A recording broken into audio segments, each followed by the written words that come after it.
compris là, le Seigneur me parle de l'Europe.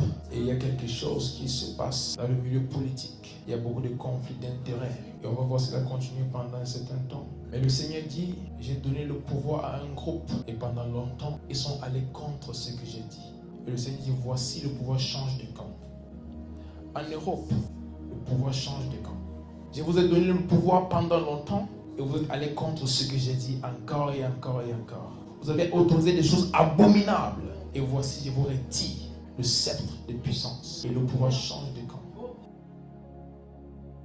Vendredi soir, Bart De Wever avait réussi à trouver un accord de coalition entre son parti et 4 autres formations politiques après d'intenses négociations. Il devrait ancrer le pays davantage à droite. Le confédéralisme, c'est la suite logique. Et je vais même vous dire que si cela marche, ça me suffira. C'est une première dans l'histoire de la Belgique. Le chef des conservateurs flamands, Bart De Wever, est le premier indépendantiste flamand à prendre la tête du gouvernement fédéral en devenant Premier ministre. Il a prêté serment ce lundi devant le roi Philippe de Belgique au Palais Royal, suivi de ses 14 ministres.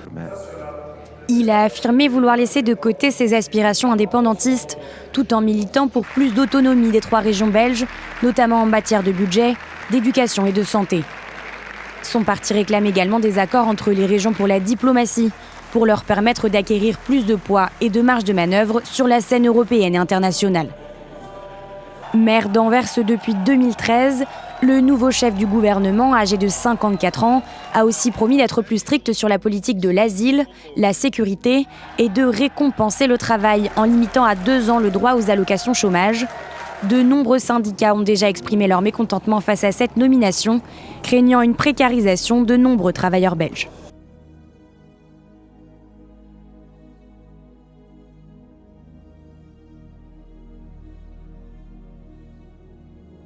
Pour l'extrême droite, le Seigneur dit ceci. La réussite de votre mandat sera que vous impliquez des personnes qui ont une relation avec Dieu. Des personnes qui communiquent avec Dieu. C'est la seule chose qui va vous amener à avoir ce que le Seigneur prévoit pour vous.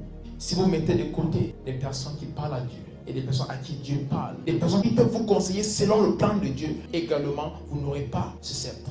Il vous le donne maintenant, mais il va veiller à voir qui vous allez inclure dans ce que vous faites. Si vous mettez de côté les serviteurs de Dieu, vous mettez de côté des personnes qui respectent les principes bibliques, des personnes qui proposent des choses selon le plan de Dieu, des choses moralement correctes pour faire ce que vous voulez, vous allez également perdre cela.